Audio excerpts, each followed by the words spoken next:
Oke, halo kembali lagi dengan Jalan Tekno. Jadi belakangan ini baru aja lagi ramai diperbincangkan nih soal kasus Chromebook di Indonesia. Tapi di sini di video ini saya nggak mau bahas secara detail soal dari segi hukumnya. Saya nggak terlalu paham soal ini, bukan bidang saya juga. Ya kalau dari saya sih harapannya semoga keadilan itu ya ditegakkan lah di Indonesia, apapun hasilnya. Nah, tapi yang mau saya bahas secara spesifik di sini adalah dari segi surat dari resmi dari Google ya. Karena Google itu baru aja dia itu merilis suatu surat yang judulnya tuh seperti ini: mendukung masa depan digital Indonesia, fakta mengenai kemitraan kami di sektor pendidikan. Nah, inilah yang menurut saya itu cukup menarik dibahas karena ini ada kaitannya juga dengan seberapa cocok kira-kira Google dan ekosistemnya itu bisa diimplementasikan di Indonesia, khususnya di bidang pendidikan. Yuk kita baca. Jadi di depannya ini, selama lebih dari 1 dekade, misi kami di Indonesia tetap jelas untuk mendukung siswa dan guru di tanah air dengan menyediakan teknologi kelas dunia yang terjangkau guna mendorong transformasi digital di setiap ruang kelas. Kami bersyukur dapat terus menunjukkan komitmen dan kontribusi jangka panjang kami dalam membantu meningkatkan kualitas pendidikan di Indonesia. Misi kami tetap sederhana, menyediakan teknologi kelas dunia yang hemat biaya demi mendukung siswa dan guru di seluruh Nusantara. Nah, kalau dari segi ini, menurut saya sih ini, kalau dari segi Google ya, sepertinya cukup cocok. Karena Google kan biasanya identik dengan software yang bagus, harganya itu antara gratis atau sangat terjangkau, dan secara user interface dia juga cukup friendly ya, nggak seperti kompetitornya misalnya seperti Microsoft yang mungkin tujuannya itu lebih ke korporasi yang segala macamnya itu fiturnya harusnya sih lengkap ya, tapi dari segi interface mungkin bukan yang terbaik. Oke, lanjut di sini mengenai peran kami dalam pembelajaran digital. Kami ingin memperjelas bagaimana upaya kami dalam memberdayakan siswa dan guru di Indonesia melalui teknologi. Di sini lanjutan adalah Chromebook adalah perangkat nomor 1 di dunia untuk pendidikan K-12 TK SMA dengan lebih dari 50 juta siswa dan pendidik yang menggunakan Chromebook di seluruh dunia. Nah, di Indonesia, fokus kami selalu pada upaya mewujudkan cita-cita pembelajaran digital jangka panjang melalui Chromebook, perangkat canggih dan aman yang dirancang untuk para pendidik dan siswa. Jutaan pendidik dan siswa dari Sabang sampai Merauke, serta lebih dari 80.000 sekolah di seluruh negeri telah berhasil menggunakan Chromebook untuk membantu mengoptimalkan pembelajaran bahkan di wilayah-wilayah terluar di Indonesia. Nah, inilah mulai bagian yang mungkin debatable ya. Saya mungkin nggak bisa bicara banyak soal bagaimana bagus adopsi Chromebook di Indonesia karena saya itu kurang lama di Indonesia selama mungkin 5 tahun terakhir ini. Tapi yang bisa saya bilang adalah begini. Jadi Chromebook itu sendiri memang mungkin dia cukup diadopsi untuk pendidikan yang tadi K-12 itu, TK hingga SMA. Tapi ya mungkin sampai sebatas itu ya, karena setelah itu orang-orang tuh masih lebih banyak yang menggunakan operating system lain ya, utamanya operating system yang populer tentu saja adalah Windows. Nah, di sini yang mungkin kurang jelas adalah, oke, ada 80.000 sekolah di seluruh negeri, tapi segimana efektifnya nih kira-kira orang-orang itu pakai Chromebook di sekolah-sekolah. Ini nggak dijelaskan reporter secara detail apakah mereka itu sangat lancar, apakah mereka itu suka. Nah, hal-hal seperti itulah yang nggak terlalu detail dijelaskan di sini.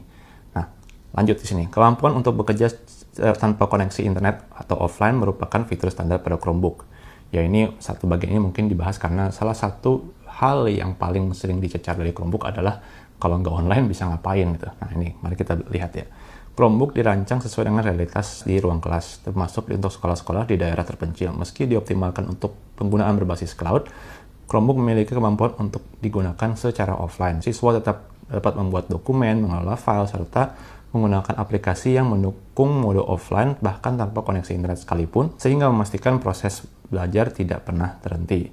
Perangkat ini memenuhi persyaratan dalam peraturan kementerian serta panduan pengadaan lokal DAK fisik dan dari Kementerian Pendidikan yang merujuk adanya solusi digital yang holistik seperti memasangkan perangkat dengan infrastruktur penunjang konektivitas seperti router dan verifikasi kelistrikan. Pendekatan serupa telah terbukti memberikan manfaat bagi banyak siswa dalam skala besar di daerah terpencil di berbagai negara mulai dari Brazil hingga Jepang. Memang untuk Chromebook itu sendiri, saya ngomong begini bukan berarti saya nggak pernah pakai Chromebook. Saya pernah pakai Chromebook dan kalau mau lihat video lengkapnya ada review saya soal penggunaan Chromebook yang bentuknya itu tablet ya. Ya, tetap intinya mah dia pakai operating system ya Chrome OS. Untuk offline nih, memang offline itu Chromebook masih kalau dia itu nggak ada internet, dia masih bisa digunakan. Kita masih bisa login, kita masih bisa pakai aplikasi. Di sini memang nggak dibahas, tapi kalau dari saya pribadi, kalau kita nggak pakai internet itu memang banyak fitur yang nggak bisa berjalan, ya, seperti soal sinkronisasi cloud dan sebagainya. Hal seperti ini tentu saja kita juga temukan kalau kita tuh pakai operating system Windows ataupun macOS atau apapun lainnya. Nggak ada internet zaman sekarang ya susah lah bisa dibilang. Tapi masalahnya di sini adalah kalau kita itu pakai Chromebook, kita tuh benar-benar terbatas ya untuk aplikasinya itu hanya yang disediakan oleh Google atau beberapa aplikasi Android yang memang sudah bisa jalan di Chromebook. Ini perlu catatan ya, kalau nggak semua aplikasi Android itu bisa jalan di Chromebook ya. Keterbatasannya itu bisa dari segi kompatibilitas aplikasi ataupun dari segi hardware ya. Ini perlu diingat kalau Chromebook itu memang ada yang high-end, tapi mayoritas Chromebook itu mungkin 90%-nya adalah laptop-laptop yang punya spesifikasi low-end. Itulah kenapa dia itu ditargetkan pada pendidikan awal ya, TK sampai tadi SMA. Yang diasumsikan oleh Google nggak perlu kemampuan computing yang tinggi dan nggak perlu spesifikasi laptop yang tinggi. Tapi secara umum ya, kalau memang pendidikan dasar itu tujuan utamanya adalah untuk misalnya bagaimana cara mengetik di laptop, bagaimana cara membuat presentasi di laptop, bagaimana caranya membuat mungkin spreadsheet yang sederhana di laptop. Ya menurut saya sih, kalaupun nggak ada koneksi internet, dan kalau memang tujuannya itu ya nggak ada masalah kalau untuk Chromebook ya. Ini bisa dibilang juga salah satu kelebihan Chromebook dibandingkan operating system seperti Windows yang untuk Microsoft Word, PowerPoint, Excel-nya aja dia itu lisensinya harus bayar. Dan kalau nggak ada itu artinya kita stuck dengan misalnya untuk nulis-nulis ya pakai Notepad atau mungkin pakai WordPad. Ya aplikasi-aplikasi yang bisa dibilang jauh lebih inferior ketimbang misalnya Google Docs. Nah, bagian berikutnya, Google menyediakan lisensi perangkat lunak dan tidak menentukan harga perangkat Chromebook. Nah, Google tidak memproduksi atau menjual Chromebook secara langsung kepada pelanggan akhir dan kami juga tidak menentukan harga. Peran kami secara tegas terbatas pada pengembangan dan pemberian lisensi sistem operasi atau Chrome OS serta alat pengelolaan kepada mitra-mitra kami. Proses pengadaan dikelola sepenuhnya oleh produsen peralatan asli atau OEM yang independen dan para mitra lokal. Ekosistem ini memastikan bahwa Kementerian Pendidikan menjaga kendali penuh dan transparansi atas pengadaan perangkat keras yang kompetitif dari pemasok lokal. Nah, ini ada beberapa yang mau saya bahas. Pertama, Google tidak memproduksi atau menjual Chromebook secara langsung.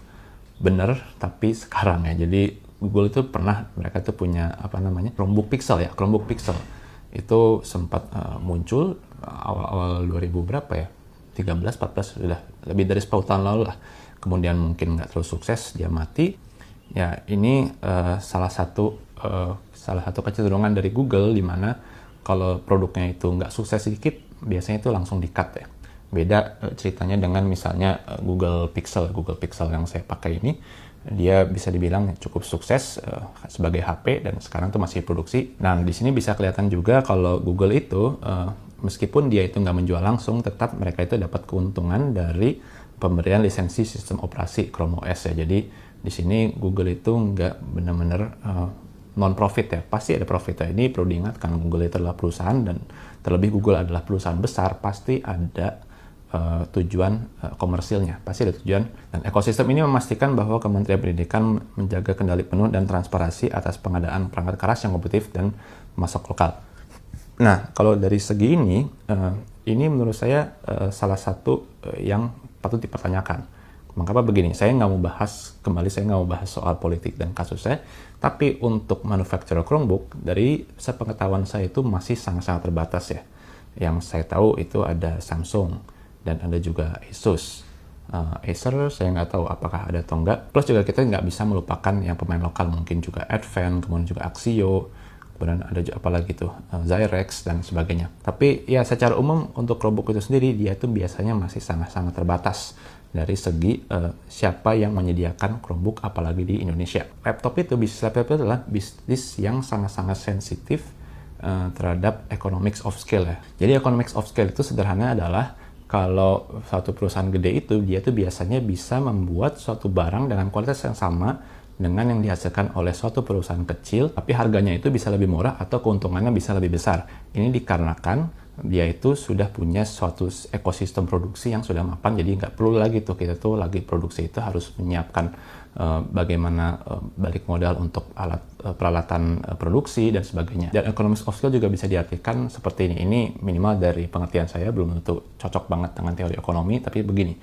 Kalau satu barang itu sudah pasti akan laku, maka satu manufacturer itu, satu produsen itu dia bisa mematok harga yang lebih rendah dikarenakan mereka itu sudah lebih punya kepastian kalau barang itu akan laku. Beda ceritanya dengan kalau kita itu akan produksi suatu barang tapi nggak yakin ya akan laku, atau mungkin berapa yang jual itu mungkin akan sangat terbatas. Nah, produsen itu nggak pengen dong, dia itu sangat-sangat rugi, pasti pengen ada margin untung.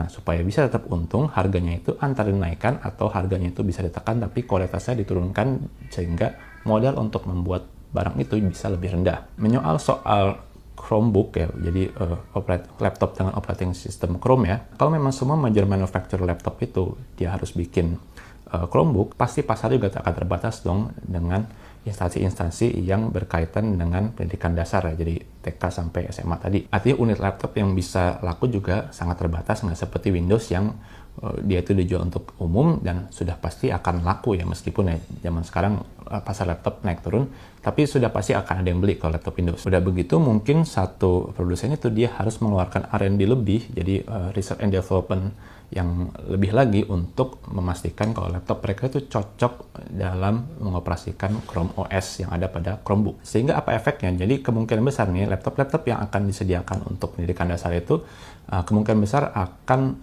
antara dia itu speknya sangat rendah atau dia itu speknya cukup tinggi tapi agak mahal ya, kalau kita bandingkan dengan laptop Windows serupa atau laptop kosongan tanpa operating system yang serupa. Dan masalah lainnya lagi adalah kalau memang satu manufacturer itu harus membuat Chromebook, sementara sebelumnya dia belum pernah bikin Chromebook, dia itu nggak cuma harus mempersiapkan apa saja secara software dan hardware dari laptop itu yang perlu dipersiapkan untuk membuat suatu Chromebook, tapi juga soal garansi dan after sales service ya.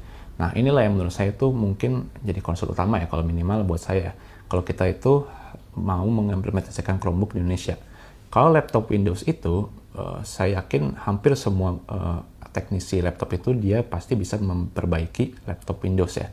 Nah, kalau untuk laptop dengan Chromebook, mungkin secara hardware internal itu bisa dibilang sama aja dengan Windows, gak ada beda masalah sama sekali.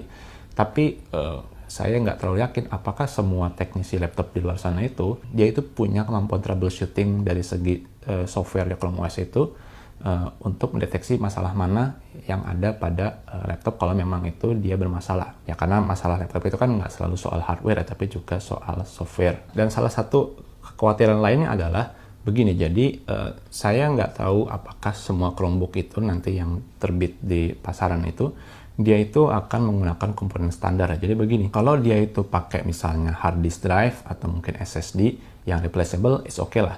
Nah, tapi bagaimana kalau ceritanya itu dia pakai misalnya eMMC ya, eMMC yang seperti pada memory card itu, dan dia itu integrated onboard ya. Dan bagaimana kalau RAM-nya juga onboard ya.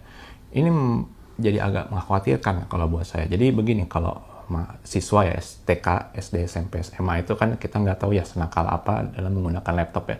Nah, kalau sampai rusak itu, apakah semua laptop yang dijual dari produsen di Indonesia itu akan bisa repairable ya? Apakah semua komponen itu bisa diganti, bisa diservis ya? Kalau semuanya itu dia itu onboard ya, integrated ya, nah ini bisa bikin suatu laptop itu kalau sudah rusak, dia itu hampir nggak bisa diperbaiki lagi ya. Kemungkinan perbaikannya kecil lah, karena kita tuh mungkin harus ganti motherboard dan sebagainya, dan ongkos untuk perbaikannya itu kalau dari saya baca berita dari luar negeri itu dia bisa sangat-sangat mahal ya. Kita kan nggak pengen tentunya punya laptop banyak banget untuk siswa, tapi repairability itu sangat-sangat rendah, dan berujungnya nih saya takut mungkin akan ada puluhan ribu atau ratusan ribu laptop di Indonesia itu akan jadi e-waste deh. Karena ya udah spesifikasi itu biasanya juga rendah ya untuk Chromebook, udah gitu susah untuk diperbaiki. Nah, menurut saya ini adalah salah satu hal yang sangat-sangat perlu diperhatikan kalau memang pemerintahan itu pengen mengaplikasikan Chromebook untuk di Indonesia. Beda ceritanya untuk laptop secara umum ya, laptop Windows, Linux, dan kalau Mac sih nggak, kayaknya Windows dan Linux ya minimal. Kebanyakan itu untuk yang kelas budget, dia itu masih bisa diperbaiki dari segi minimal banget tuh hardware dan RAM, memori.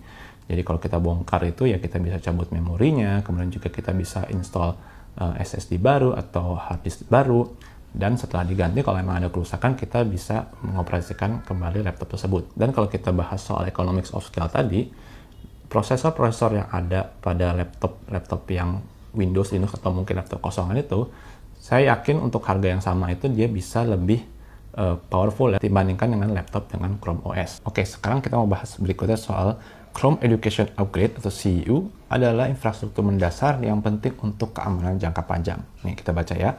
Sementara para produsen peralatan asli atau OEM independen dan mitra lokal mengelola pengadaan perangkat keras untuk memastikan proses yang kompetitif, Google menyediakan lisensi Chrome Education Upgrade CEU yang sebelumnya dikenal sebagai Chrome Device Management.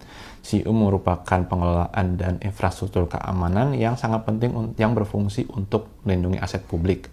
Sebagai standar yang digunakan di seluruh dunia, CEU memberikan kementerian hingga sekolah kendali untuk mengatur perangkat dari satu sistem terpadu, menyaring konten negatif, hingga mengunci perangkat jika hilang. Ini adalah cara kami memastikan investasi pemerintah tetap aman dan bermanfaat untuk jangka panjang.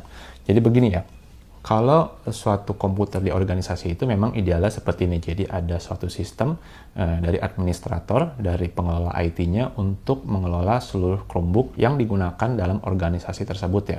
Sehingga kita bisa atur-atur misalnya website ini tidak boleh diakses untuk seluruh Chromebook yang ada di bawah perusahaan tersebut. Atau mungkin semua laptop ini nggak boleh dimodifikasi kalau tanpa izin dan sebagainya. Jadi yang seperti ini sebenarnya sih nggak unik pada Chromebook ya. Jadi Windows punya, macOS saya nggak tahu juga, tapi harusnya punya juga. Sehingga menurut saya ini adalah salah satu yang cukup penting untuk ada di suatu laptop dalam organisasi. Tapi di sini juga secara nggak langsung akan membuat organisasi tersebut akan bergantung pada Google untuk pengelolaan IT-nya. Dimana menurut saya mungkin ini satu sisi ada bagusnya karena apa-apa harusnya sudah diatur oleh Google. Jadi secara user interface, secara fitur harusnya sudah sesuai dengan standar internasional dan sudah sesuai dengan pengalaman Google dalam mengelola bagian IT dari suatu organisasi, terutama kalau ini konteksnya adalah TK sampai SMA. Dan dalam saat bersamaan artinya kita juga akan bergantung pada Google. Ya kalau soal ini mungkin nggak bisa dibilang negatif juga ya kalau kita bergantung pada Google, karena ya kalau untuk Indonesia sendiri kita juga harus mau pilih ke Google, mau pilih ke Microsoft, atau mungkin ada yang lainnya. Tapi intinya adalah sejauh ini yang dari saya tahu kita belum bisa mendevelop suatu sistem IT device management seperti yang dilakukan oleh Google dan Microsoft. Di sini komitmen jangka panjang kami bagi Indonesia melebihi kesepakatan komersial tertentu. Komitmen kami terhadap Indonesia telah merentang selama beberapa dekade dan sudah mulai kami jalankan jauh sebelum kepemimpinan saat ini maupun keputusan pembelian tertentu. Program seperti Bangkit dan hibah pelatihan guru senilai 1 juta US dollar dari google.org telah diumumkan jauh sebelum adanya tender perangkat apapun. Bangkit dimulai pada November 2019 dan selama 6 tahun terakhir telah melatih lebih dari 25.000 siswa Indonesia dalam keterampilan teknologi yang paling dibutuhkan serta menghubungkan mereka dengan peluang karir di berbagai startup lokal ternama. Selain Bangkit, selama hampir 15 tahun kami terus meningkatkan keterampilan masyarakat Indonesia di berbagai bidang, mulai dari mendukung usaha mikro, kecil, dan menengah (UMKM) untuk menguasai keterampilan digital, membantu pencari kerja dan pengembang yang ingin meningkatkan keahlian, hingga mendukung para guru agar mampu mengajar secara digital dan membawa pola pikir komputasi atau computational mindset ke dalam kelas. Dalam beberapa tahun terakhir, melalui kemitraan dengan Kementerian Pendidikan dan Dinas-Dinas Pendidikan Daerah, kami telah melatih 290.000 guru mengenai generative AI ya, Gemini Academy di berbagai provinsi di Indonesia. Lebih dari 58.000 guru telah lulus program internasional baru Gemini Certified Educator. Jumlah ini merupakan yang tertinggi dibandingkan negara lain manapun di dunia. Saya sih yakin Google tidak bohong ya. Pasti jujur soal Bangkit, hibah pelatihan guru senilai 1 juta US dollar. Dan semua ini saya yakin sudah terlaksananya. Hanya saja memang yang kita nggak tahu konteksnya adalah, yang kita nggak tahu adalah apakah Google itu melakukan semua ini itu ke Indonesia. Karena memang sudah menjadi requirement dari pemerintah Indonesia. Jadi oke, Google kamu bisa beroperasi Indonesia, tapi sebagai gantinya kamu juga harus melakukan ini supaya bisa beroperasi Indonesia ya, mungkin dalam bentuk pelatihan dan sebagainya. Kalau contoh lainnya yang saya tahu ini adalah suatu kompensasi ya, contohnya adalah Apple. Jadi Apple itu kan bikin suatu semacam tempat training untuk developer iOS macOS dan pokoknya software-software Apple di Indonesia, supaya Apple itu masih bisa menjual iPhone di Indonesia dan beberapa produk Apple lainnya. Nah, itu adalah suatu semacam komitmen timbal balik ya, bukan komitmen yang bisa dibilang sukarela. Dan saya yakin Google, karena dia adalah perusahaan besar dan cari untung, ini juga bukan sesuatu yang sukarela. Dan kembali yang saya nggak tahu ini adalah suatu efektivitasnya. Apakah pelatihan-pelatihan yang dilakukan oleh Google itu beneran berimpact atau bagaimana? Karena begini, kalau kita itu mau mengoperasikan operating system baru, yaitu adalah bentuknya Chromebook, artinya kan kita harus punya pelatihan Chromebook dulu ya, terutama untuk sekolah-sekolah dan guru-guru. Nah, itu apakah sudah bisa dilaksanakan oleh mereka semua ya? Dan sudah bisa, dan semua orang itu sudah lancar menggunakan Chrome OS.